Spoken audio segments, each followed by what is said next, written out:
Live everywhere on netrootsradio.com.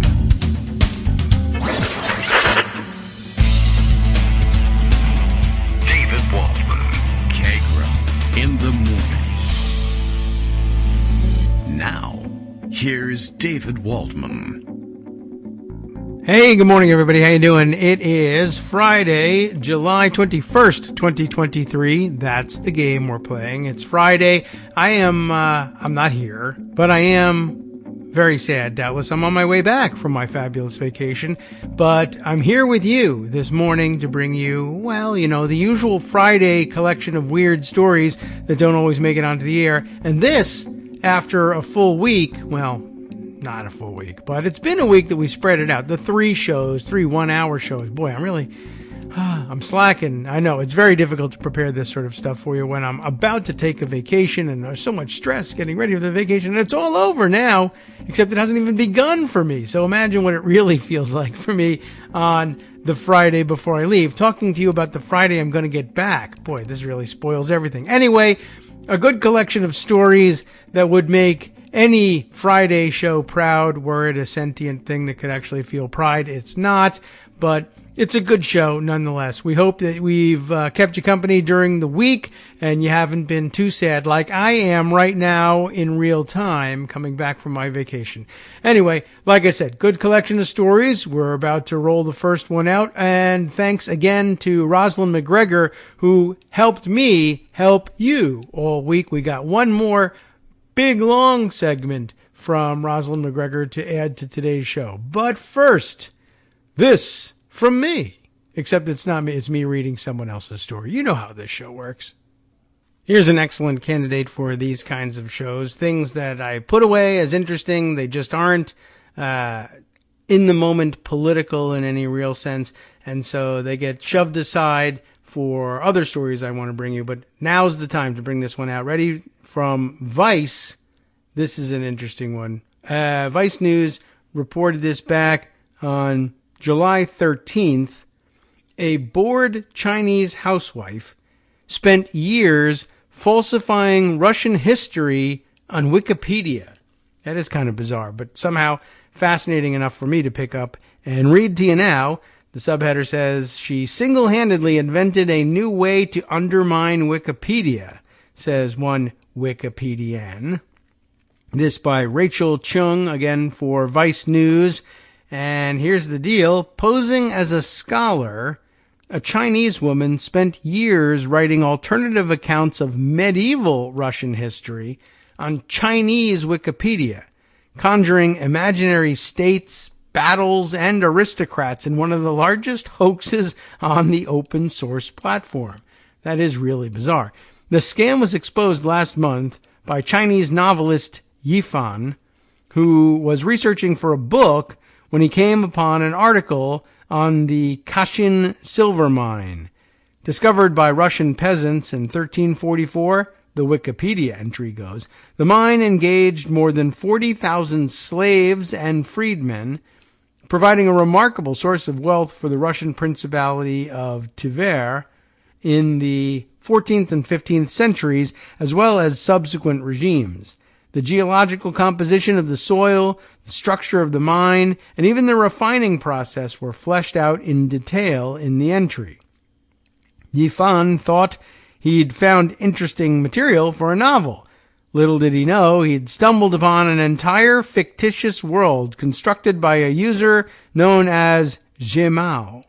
I have no idea where the pronunciation or the accent goes in all of this, but it's my best guess. It was one of 206 articles she has written on Chinese Wikipedia since 2019, weaving facts into fiction in an elaborate scheme that went uncaught for years and tested the limits of crowdsourced platforms' ability to verify information and fend off bad actors. Yeah, it's a little unfortunate, but it is kind of wacky. Just wanted to hear this story. The content she wrote is of high quality, and the entries were interconnected, creating a system that can exist on its own, veteran Chinese Wikipedian John Yip told Vice World News. Zhimao single-handedly invented a new way to undermine Wikipedia, although that sounds like the old way, just a better version of it. Yifan was tipped off when he ran the Silvermine story by Russian speakers and fact-checked Jimao's references, only to find that the pages or versions of the books she cited did not exist. People he consulted also called out her lengthy articles on ancient conflicts between Slavic states, which could not be found in Russian historical records. They were so rich in details that they put English and Russian Wikipedia to shame, Yifan wrote on Zhihu, a Chinese site similar to Quora, where he shared his discovery last month and caused a stir. It's too bad she decided to do things this way. This could have been like the Chinese-written medieval Russian Game of Thrones. A whole world was built. Anyway, the scale of the scam came to light after a group of volunteer editors and other Wikipedians, such as Yip, combed through her past contributions to nearly 300 articles. One of her longest articles was almost the length of The Great Gatsby. With the formal, authoritative tone of an encyclopedia, it detailed 3 Tatar uprisings in the, Tartar? I don't know how you pronounce it. Isn't it Tatar? I thought. But anyway, too bad. Uprisings in the 17th century that left a lasting impact on Russia, complete with a map she made. In another entry, she shared rare images of ancient coins, which she claimed to have obtained from a Russian archaeological team. One article she tampered heavily with was on the deportation of Chinese in the Soviet Union in the 1920s and 30s. It was so well written, it was selected as a featured article and translated into other languages, including English, Arabic, and Russian, spreading the damage to other language editions of Wikipedia. Among the first users to interact with her, Yip almost couldn't believe himself when he learnt how she'd tricked the system. I know that came out a little wonky, but you get the point. Like many others, he was previously impressed with Jimao's knowledge on the obscure topic and her dedication, as she made edits almost every other day. Her entries appeared comprehensive with proper citations, but some were made up, while others had page numbers that did not add up, Yip said. For instance, she frequently quoted from History of Russia from Earliest Times, a colossal work with 29 volumes by well-known Russian historian Sergei M. Solovyev. But the Chinese translation she cited turned out to be bogus. Editors normally presume writers are contributing in good faith, said Ye Yuchia, a volunteer editor who plays the roles of a patroller and a rollbacker, and who helped contain the fallout. When surveying new content, we only check whether it is blatant plagiarism and if it has proper sources. She understood the format of Wikipedia very well and provided sources that were very difficult to verify, Ye said. The content is only one aspect of her invention. To create an air of credibility, Jimao described herself as the daughter of a Chinese diplomat stationed in Russia who married a Russian man and listed her academic credentials on her user profile. Yep, I've lost my spot here as things shifted around with the advertising. Listed her academic credentials on her user profile, including a doctoral degree in world history from the Moscow State University. Recently, she added that she was a pacifist and attached a petition her husband supposedly signed in protest of Russia's invasion of Ukraine. Though Jimao occasionally feigned humility and expressed disgust with, quote, online circle jerking, oh boy, the investigation also found that she controlled at least 4 sock puppets, alternative accounts that she used to create an illusion of support. Please don't call me boss. I am just an ordinary student, Jimao wrote in reply to one of them. With another sock puppet, she posed as a doctoral student in world history at Peking University who had studied in Russia and claimed to know Jimao in real life. Though one account, the inquisitive amateur, was active since 2010, the investigation suggested she only seized control of it in 2019. Jimao's convincing persona as a modest scholar won her the trust of the community. I thought she was a rare talent. As the site lacked writers knowledgeable in medieval Russia, Eric Liu, a history student involved with Wikipedia since 2015, told Vice World News.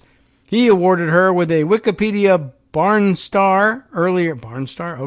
earlier this year to thank her for her contributions. I deeply regret not realizing her nonsense and even gave her support. It feels like I was an accomplice to her scheme, Liu said. The incident dealt a heavy blow to the site's dwindling credibility, and many users are now paranoid about potential fraud, he added. As a punishment, Jimao and her affiliated accounts were suspended permanently. Most of her articles were deleted based on community consensus. Some Wikipedians even wrote to experts seeking help to separate the wheat from the chaff. Volunteers are continuing to review additional articles that may have been affected. A spokesperson of the Wikimedia Foundation told Vice World News in an email. Vandalism or other negative behavior can happen from time to time on Wikipedia, as is expected with any open online platform that is available for everyone to contribute to. With that said, this specific type of behavior on Wikipedia is not uncommon. So, who is Jimao in real life? She came clean in an apology letter issued on her Wikipedia account last month. She speaks neither English nor Russian and is a housewife with only a high school degree. But obviously a genius of a writer, I must say. The hoax started with an innocuous intention. Unable to comprehend scholarly articles in their original language, she pieced sentences together with a translation tool and filled in the blanks with her own imagination. As the saying goes, in order to defend a lie, you must tell more lies, she wrote. Before long, they had accumulated into tens of thousands of characters, which she was reluctant to delete.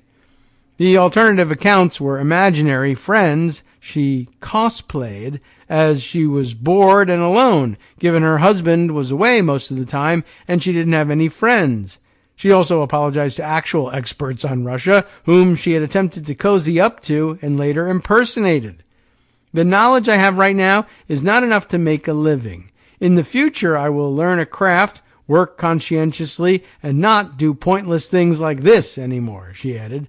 Although, I must say, it must have been pretty entertaining. She clearly has some writing skills.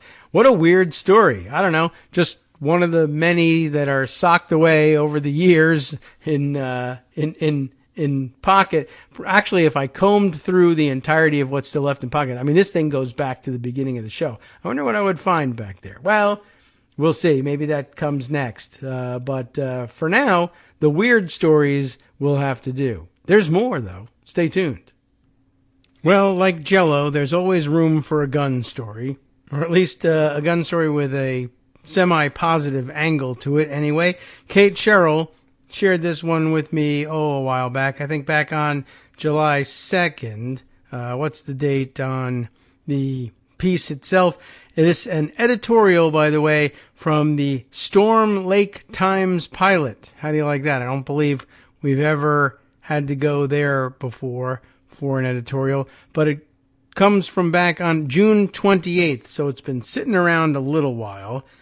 So the Storm Lake Times Pilot is billed here in the masthead here as Buena Vista County's hometown newspaper. I'm only calling that out because I noticed in the small print there that it's up there. And it's something that anybody else in any other place, with the possible exception of a Virginian, would read as Buena Vista, because that's how it's pronounced in Spanish, or nearly how it would be pronounced in Spanish.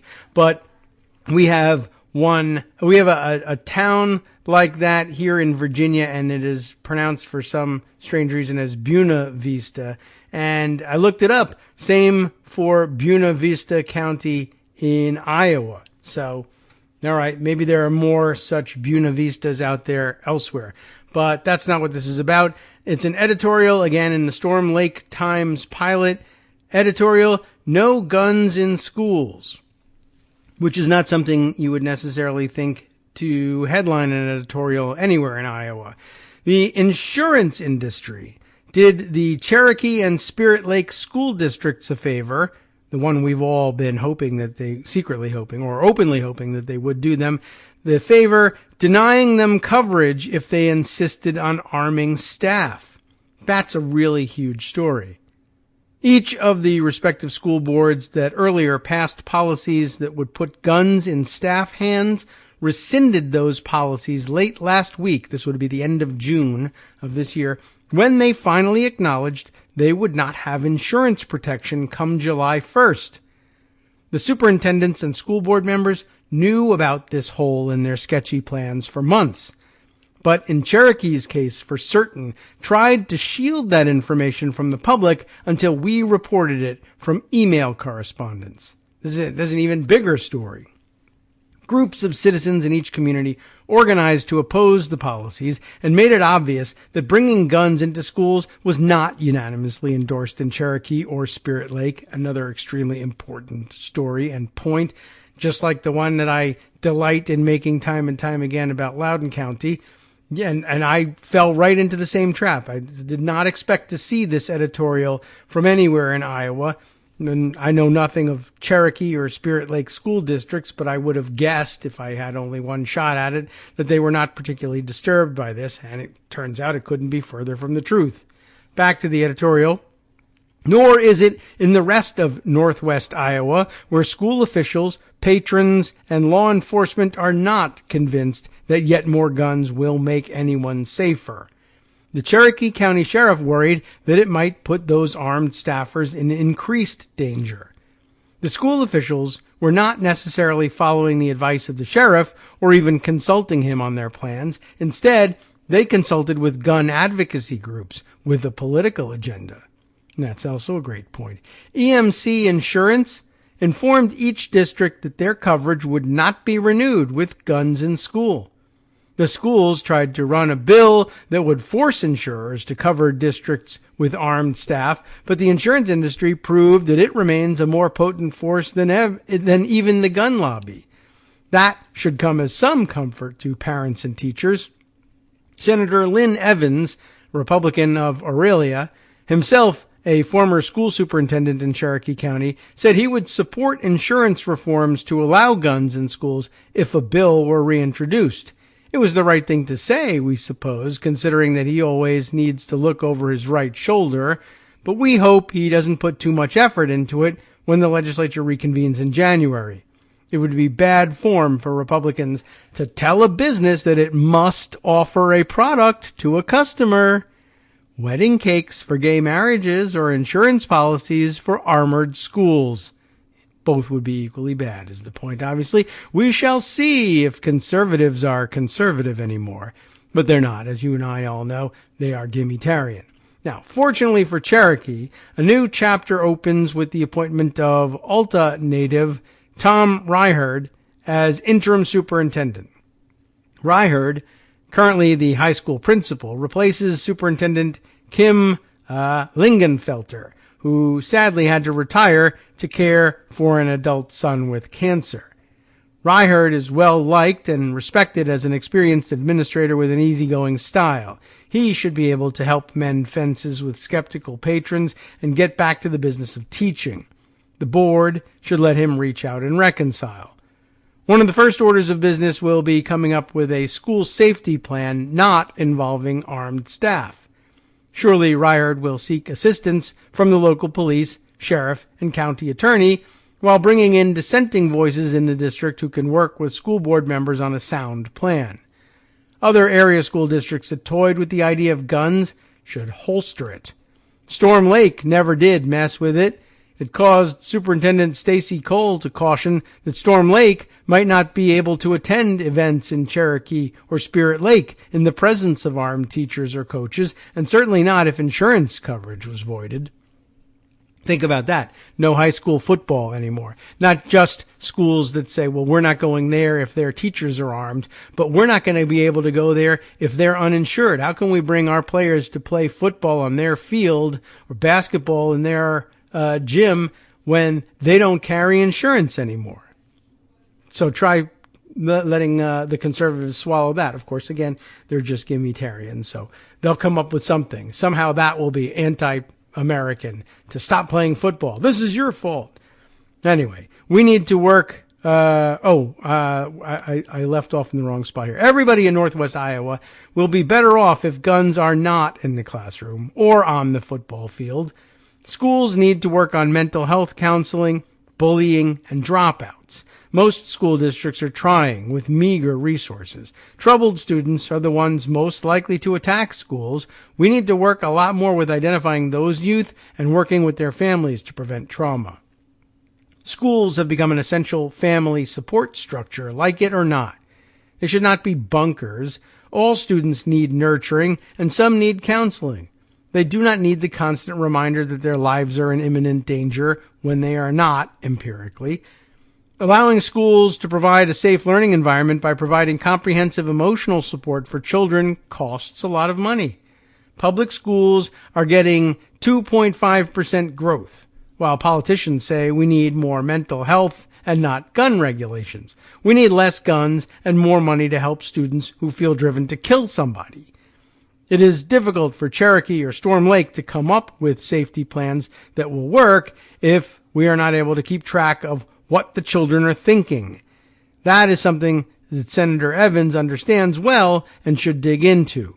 We will continue to pray that Iowa comes to its senses with the explosion of guns and their elevation to sacred status. This whole episode is a good start. And what a good story, and how well put. How do you like that? So thanks again to Kate Sherrill for bringing that to our attention. I know it was a long time coming and getting it to air, but it's a really good one and was worth the wait. I shouldn't have waited, but it was still worth the wait. Okay, and I guess credit, there is a name attached to it after all, not like some of the papers that just say the editorial board. Art Cullen was the name of the writer who put that one together. Bravo, Art, well done. And well done, Storm Lake. And well done, insurance industry. We've all been waiting for them to step forward and put an end to this nonsense.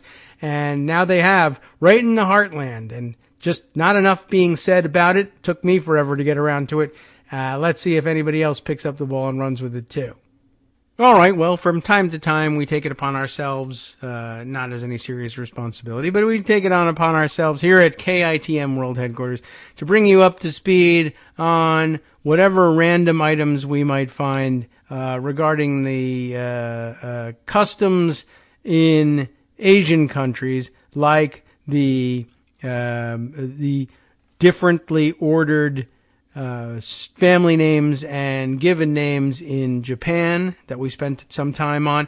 And now here in the Japan Times, and a report from South Korea on a similar tradition that is being abandoned at this point. South Koreans, it says, get younger as traditional age system is dropped. I had heard about this as a pan-Asian custom at some point, but apparently almost everybody has abandoned it except at this point the South Koreans, and they're getting ready to do so right now. Here's how it goes by Kat Barton for Japan Times. Lee Jung-hee was set to turn 60 next year, but then South Korea dropped its traditional age counting system on Wednesday. This was written up on June 28th, so it's all said and done now, even though it had been over with by Wednesday of that week. So the Seoul-based housewife, Lee Jung-hee, just got a year younger, and she's thrilled. South Korea is the last East Asian country to officially still use a method of calculating age that determines babies are aged 1 at birth, counting their months in the womb as their first year of life, even though it's less than a year. But, okay, that's the system. Under that system, everyone gets a year older with the turn of the year rather than on their actual birthday, meaning a baby born on December 31st would be considered 2 years old on January 1st in Korean age. I can see why you want to get rid of this. From Wednesday, South Korea will use the international system that calculates age according to a person's actual date of birth, meaning everyone will officially become a year or two younger. It feels good, said Lee, a Seoul-based housewife. For people like me who were supposed to turn 60 next year, it makes you feel like you're still young, she laughed. China, Japan, and even North Korea dropped the system decades ago, but it has endured in the South, even as the land that gave the world K-pop and kimchi played a larger role on the international stage. It's confusing when a foreigner asks me how old I am, as I know they mean international age, so I have to do some calculations, office worker Hong Suk-min said. Hong added, after a thoughtful pause, that he was 45 in international age and 47 under the Korean system.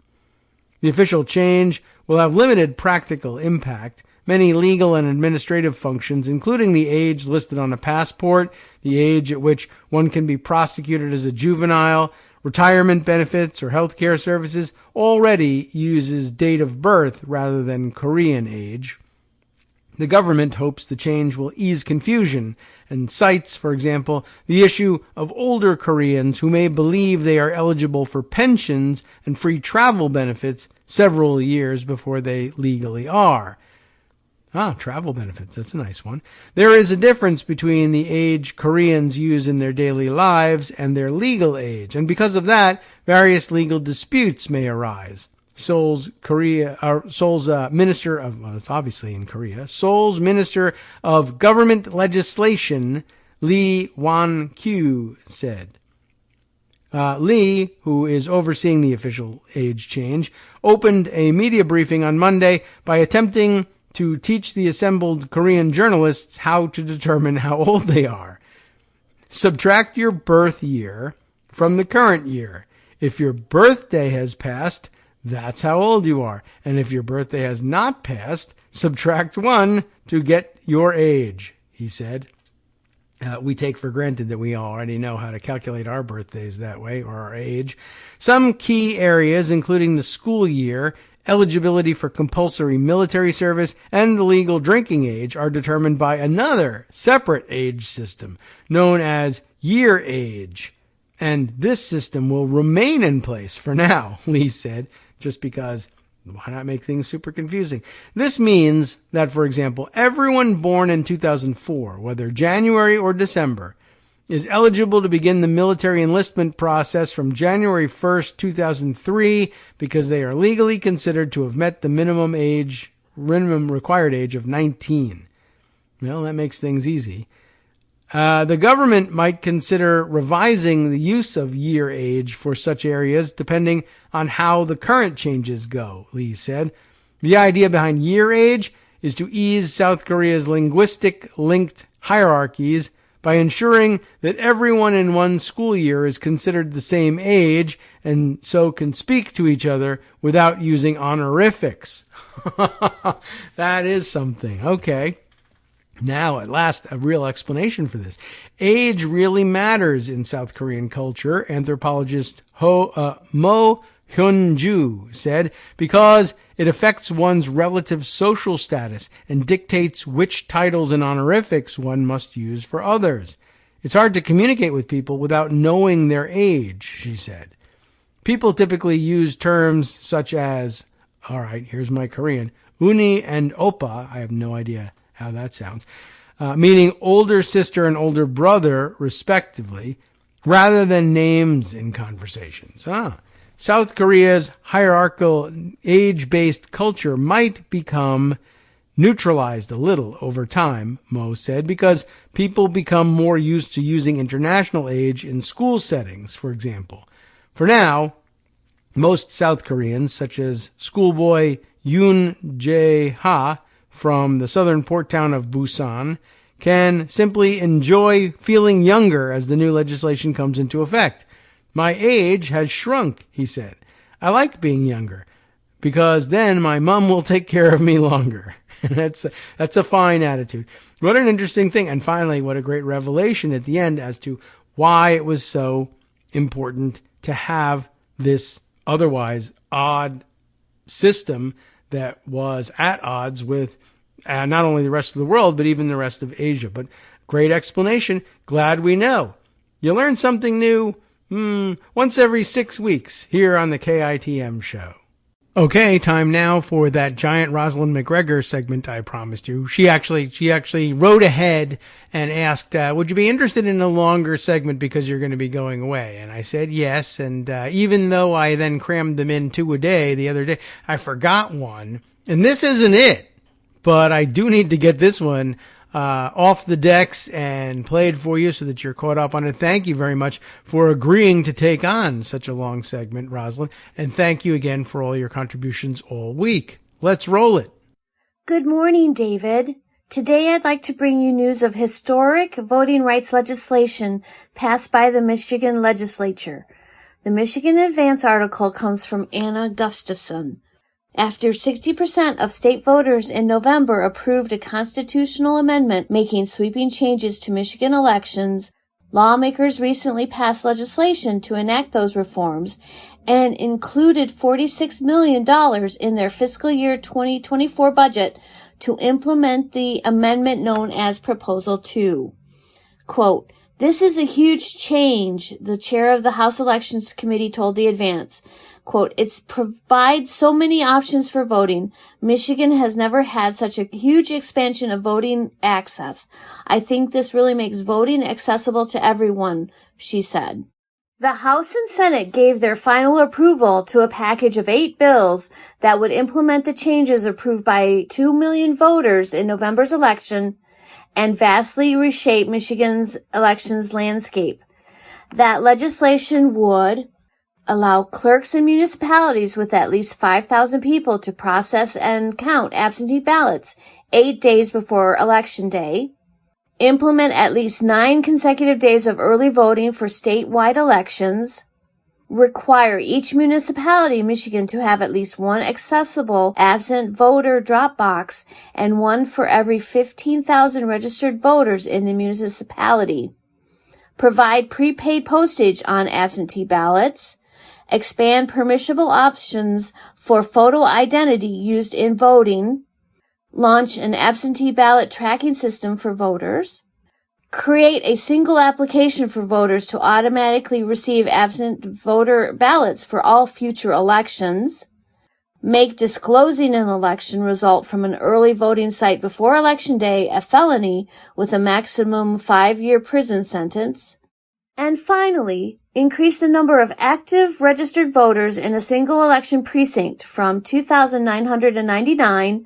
to 5,000 active registered voters. Quote, "This is a huge win for Michigan voters and all those who turned out last year," the chairman of the Senate Elections and Ethics Committee said. "We're excited that this passed. Just about every bill passed in the Senate with bipartisan support. I'm proud to have led this effort," he continued. "Michigan voters stepped up and said, 'I want more access to the ballot and less barriers,'" unquote.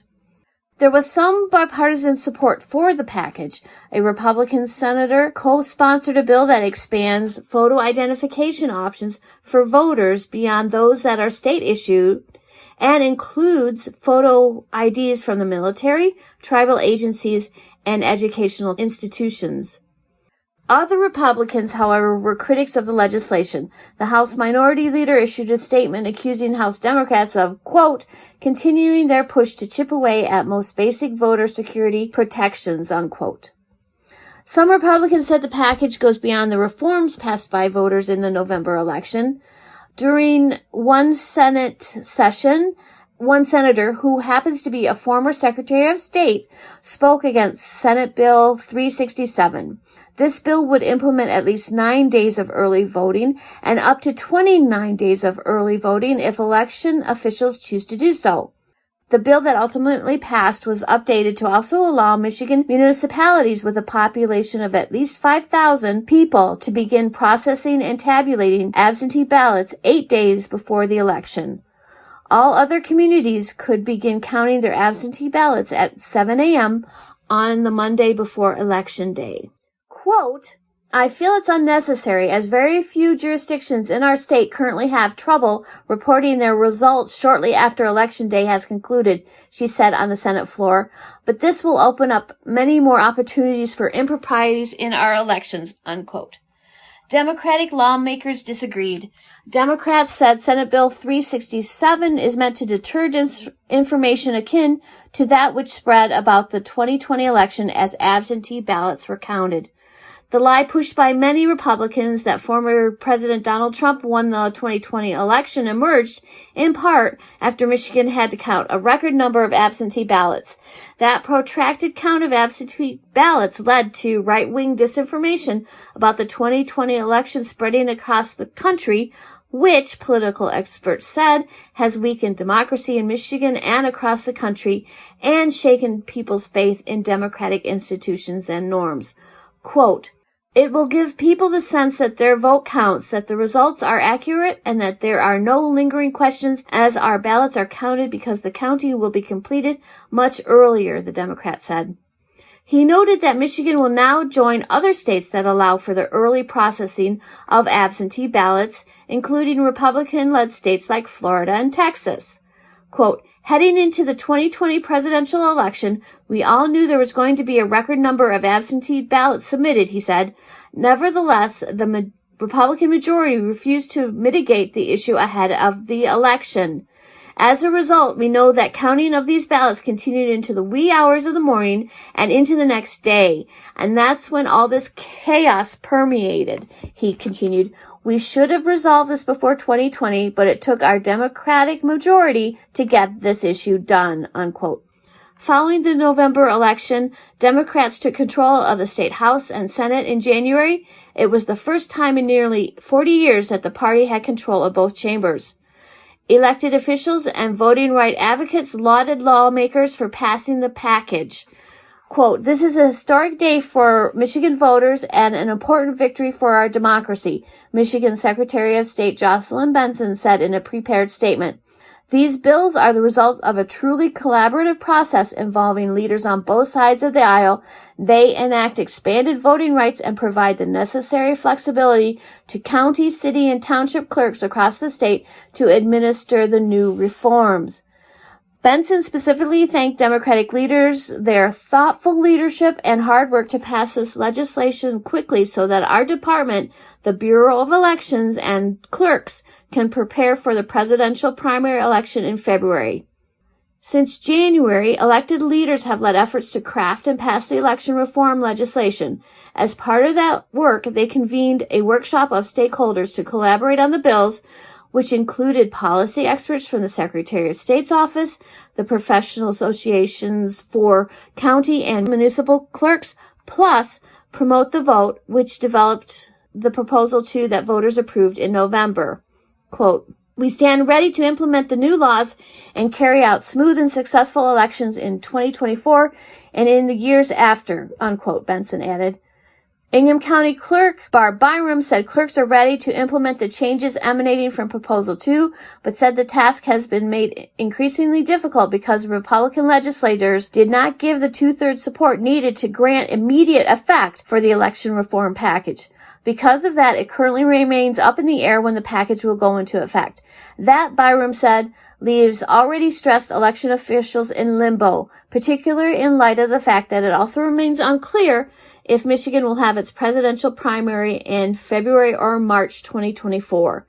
Quote, "It's like we have a one-pager on how to run an election completely different than we have ever before," Byram said. "As election administrators, we like to have written manuals, rules, and procedures, and it's difficult to get that guidance when there isn't immediate effect yet. It's just not fair to election administrators who want to serve their voters," Byram added. Kalila Spencer, board president for Promote the Vote, praised the lawmakers for passing the bills and said the state now needs to focus on funding to run the state's elections and implement the new changes. Quote, "We need to work together to make sure we adequately fund our elections," Spencer said in a prepared statement. "Michigan's elections are run by over 1,500 local election officials. It's the most decentralized system anywhere in the country. That system costs money, and the legislature must support our election system and value it as a top priority," unquote. In their $82 billion budget for the fiscal year 2024, lawmakers included $46 million for the Michigan Department of State to implement Proposals 1 and 2. Lawmakers passed the budget. Governor Whitmer quickly signed the legislation. Sherry Hardman, Benson's senior press secretary, told the Advance that the $46 million should be sufficient. Quote, "We've secured funding for equipment and staffing costs for local clerks," Harmon said. "If more funding is needed for local clerks to implement Proposal 2, lawmakers have committed to provide additional support. We still believe that the legislature must do more to fund elections in our state," Hardman continued. "It has been decades since the legislature has, under its own initiative, led on local election funding. We also believe that every statewide election should be paid for by the state," unquote. The $46 million in the state budget will fund prepaid postage, drop boxes, and early voting, Hardman said.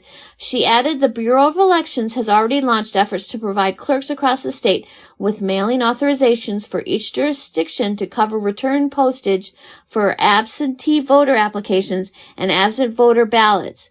Additionally, the department has put out a request for proposals for drop boxes, which Harmon said would, quote, "provide communities with options at a bulk rate if they choose to purchase through us," unquote. The budget also creates a fund of up to $30 million in incentive grants to fund early voting across the state. The Department of State is currently working to determine the guidelines for that funding. So, David, this is what can happen when a state has a Democratic governor and Democratic majorities in the legislature. We see historic voting laws create more opportunities to engage voters. That's my time for today. This is Rosalyn MacGregor signing off. Back to you, David. Thanks again, Rosalyn. Couldn't have made it through the week without you. Okay, time to move on to other prepared material. You want to hear a really, truly unexpected story? I think Scott sent me this one from floridapolitics.com. You remember Susie Wiles? You have to remember Susie Wiles because it hasn't been that long since we mentioned her name. But last time we mentioned her name, it was Greg asking us, hey, do you remember Susie Wiles? Well, okay, fine. We do. This is a Susie Wiles story I was not expecting. And I guess he must have dug this up, I don't know, in researching her name a little bit here. Florida Politics, it's A.J. Ganakarski, if I'm pronouncing the name correctly, writing all the way back on December 31st, 2021, when I guess Susie Wiles first sort of broke into the news in a way that, well, I guess probably that Florida Politics, they knew her a long time ago. But at any rate, for whatever reason, back at the end of 2021, they were covering this really weird angle on Susie Wiles. It's not political, except that it involves Susie Wiles. Susie Wiles reflects on her father, Pat Summerall's relationship with John Madden. Susie Wiles is Pat Summerall's daughter. Who knew? I mean, they knew, obviously, but the rest of us didn't. And yikes, that's too bad. It casts a pall over Pat Summerall's memory as far as I can make out. But anyway, without thinking about it too much, I just thought that was really interesting, and it's a short read. Would you like to hear about Susie Wiles reflecting on her father's relationship with John Madden? It says here, Pat Summerall worked alongside Madden for 22 years. NFL legend John Madden, who passed away earlier this week, that's why it had come up at the end of 2021, was a fixture first on the sideline and then on football game telecasts. Madden's career spanned eras, and arguably the most interesting of all was the 22 years he spent with Pat Summerall in the broadcast booth. Summerall, a former kicker in the league, likewise had numerous broadcast partners, but the dynamic with Madden was perhaps the best known, with the two soundtracking 8 Super Bowls and dozens of Sunday afternoons. Summerall's daughter, political consultant and now noted weirdo Susie Wiles, offered her own perspective on one of the most legendary dynamics in television sports, one that lasted until Summerall was 71. Can you imagine retiring at 71 these days? I can't. But in those days, that was fairly common. Everybody now has to be a Walmart greeter until they're 89 these days. Anyway, it was a true friendship, Wiles said Thursday, back at the end of 2021. Wiles noted that her father often had to get out of his comfort zone during his time working with Madden, including getting on the bus Madden used to travel because he didn't like to fly. Their families were friends throughout the on-air stint, with Madden and Summerall's sons collaborating in a television ad for the Oldsmobile car company. Wiles also offered insight into how the Madden Summerall team came together decades ago. Her father had been working with Tom Brookhiser, and the powers that be had wearied of their freewheeling approach. Not something I recall, but okay. They made the broadcast a little too exciting. I guess that can happen. Wiles said, describing a fun streak in their commentary. The adjustment to Madden's approach was a challenge. I can't believe that Madden was ever considered to be a step down from a fun approach to football commentary, but okay. Stylistically, they could not be more different, Wiles said, noting her father didn't get the telestrator, the gimmick Madden used to draw plays on the screen for Fox, but it worked. It was perfect. They reinforced each other's natural styles, Wiles related, contrasting the verbose Madden with Summerall, who would steer the conversation and let John be John.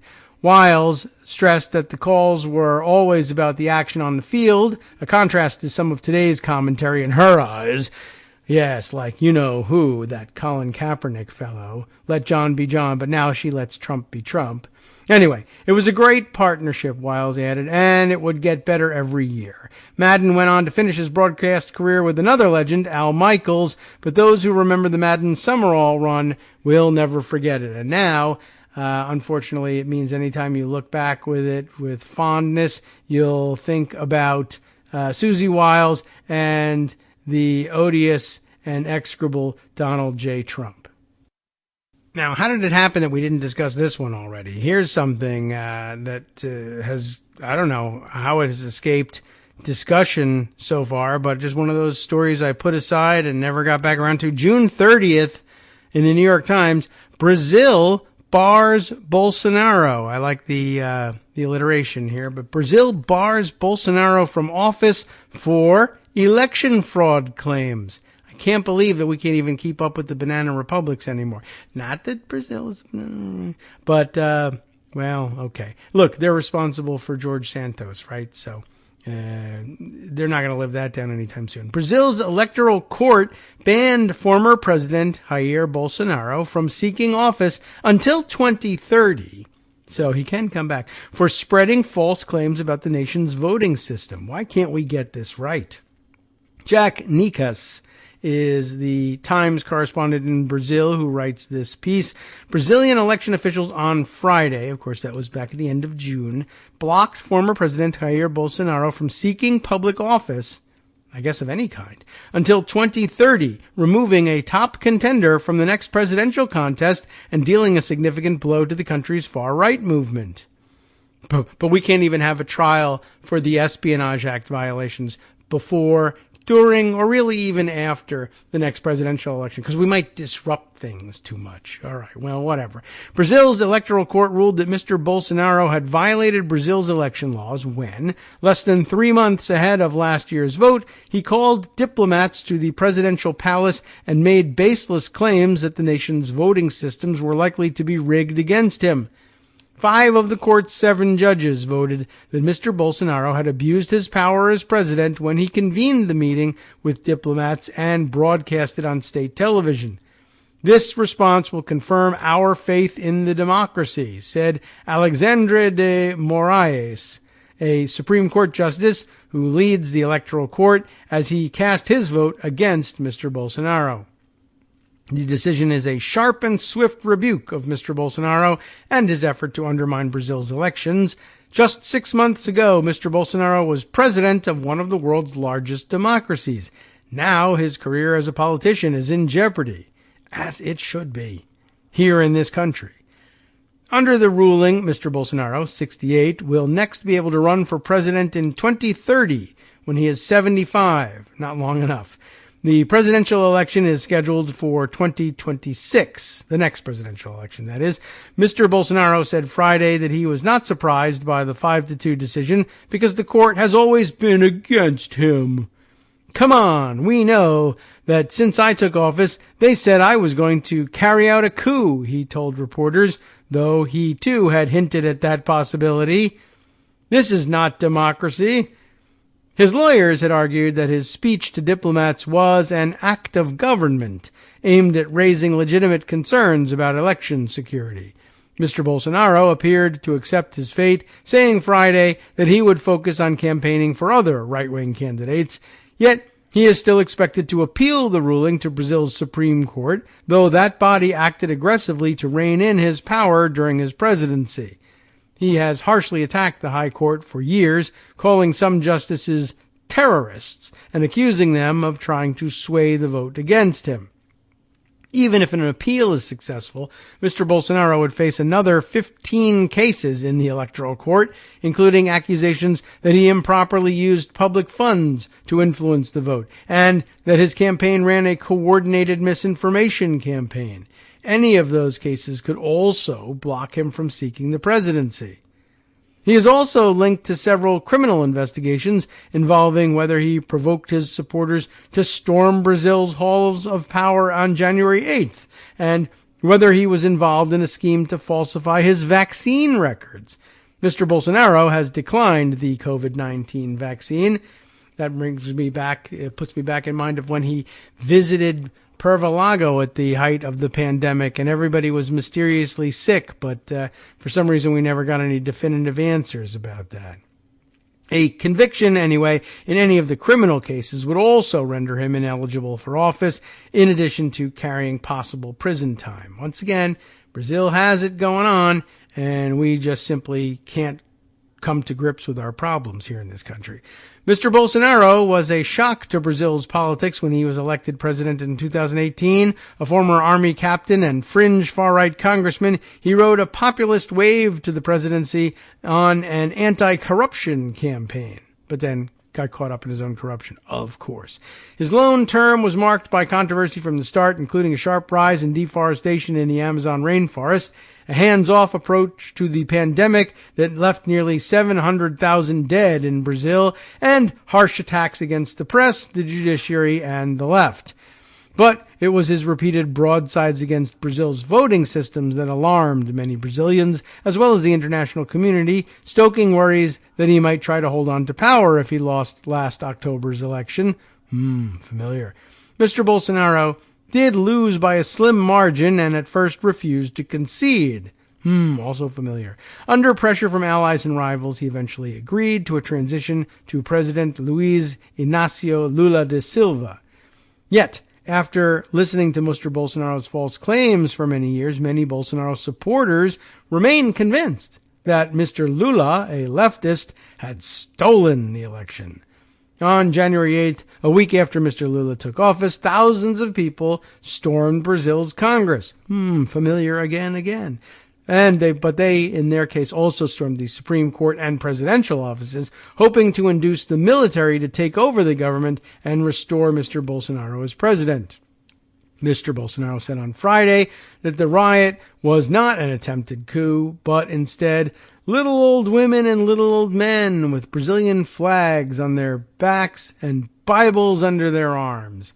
Akin, essentially, to claiming that the riot was a bunch of tourists. Since then, more evidence has emerged that at least some members of Mr. Bolsonaro's inner circle were entertaining ideas of a coup. Oh no, also sounds familiar again. Brazil's federal police found separate drafts of plans for Mr. Bolsonaro to hold on to power at the home of Mr. Bolsonaro's justice minister and on the phone of his former assistant. Mr. Bolsonaro's attacks on the voting system and the January 8th riot in Brazil bore a striking resemblance to former President Donald J. Trump's denials that he lost the 2020 election and that the January 6, 2021 storming of the U.S. Capitol. That's an odd way of ending things here. Striking resemblance to his denials and to, I guess, the storming of the Capitol. Yet the result for the two former presidents so far has been very different.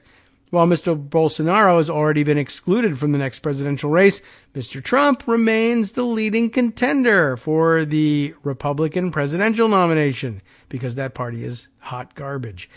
Mr. Trump could also still run for president even if he is convicted of any of the various criminal charges he faces.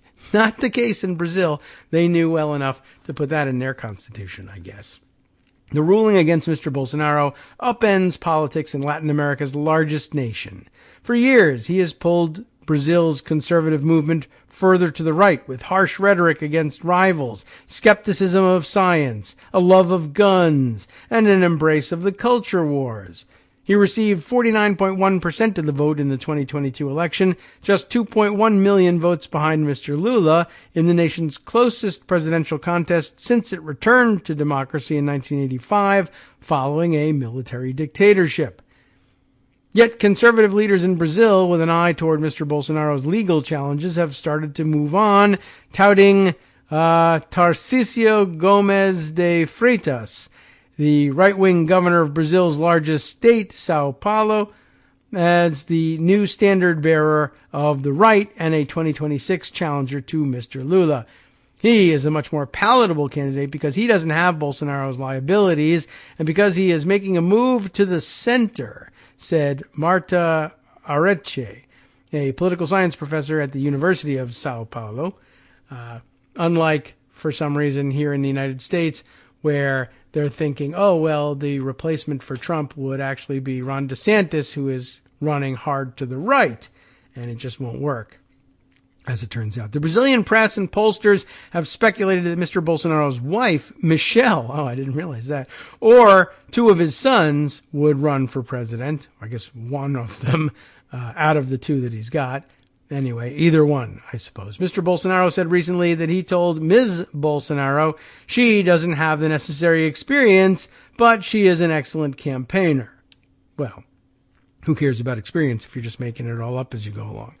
Friday's decision is also further proof that Mr. Moraes, the head of the Electoral Court, has become one of Brazil's most powerful men. During Mr. Bolsonaro's administration, Mr. Moraes acted as the most effective check on the president's power, leading investigations into Mr. Bolsonaro and his allies, jailing some of his supporters for what he viewed as threats against Brazil's institutions, and ordering tech companies to remove the accounts of many other right-wing voices. Again, Brazil's looking pretty good here. Those tactics raised concerns that he was abusing his power, as they often will, and Mr. Bolsonaro and his supporters have called Mr. Moraes an authoritarian. On the left, he has been praised as the savior of Brazil's democracy. In Mr. Bolsonaro's case before the Electoral Court stemmed from a 47-minute meeting on July 18th, in which he called dozens of foreign diplomats to the presidential residence to present what he promised was evidence of fraud in past Brazilian elections. He made unfounded claims, so I guess there was no evidence, that Brazil's voting machines changed ballots for him to other candidates in a previous election, and that a 2018 hack of the electoral the electoral court's computer network showed the vote could be rigged. But security experts have said the hackers could never gain access to the voting machines or change votes. The speech was broadcast on the Brazilian government's television network and its social media channels. Some tech companies later took the video down because it spread election misinformation. As for Mr. Bolsonaro's future plans, he told the Brazilian newspaper, Folha de Sao Paulo, that during the 3 months he spent in Florida this year after his election loss, I guess Florida is Brazil's Belarus, right? You eject the coup plotters to the neighboring country of Florida.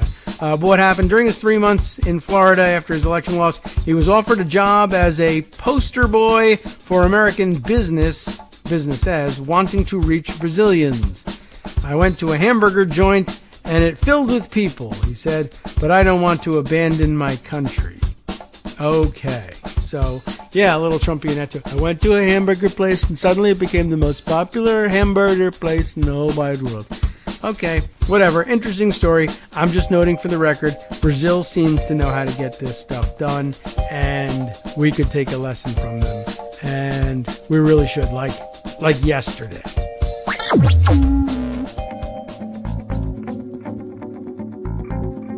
From netrootsradio.com, you have been listening to Kagro in the Morning with David Waldman.